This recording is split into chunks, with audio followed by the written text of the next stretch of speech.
Today on How To Blinds, we'll be showing you how to measure for a vertical blind.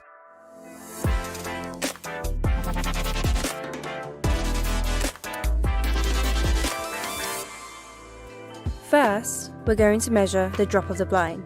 Take a measurement from the left,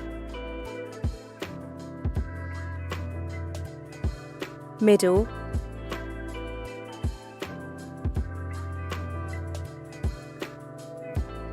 and right sides of the recess. And note down the smallest measurement of the three, accurate to the millimetre. Now we can measure the width of the blind. Take a measurement at the bottom, middle, and top of the recess. Again, note down the smallest measurement accurate to the millimetre. That's how to measure for your vertical blinds. Thanks for watching, and remember to like and subscribe for more on How To Blinds.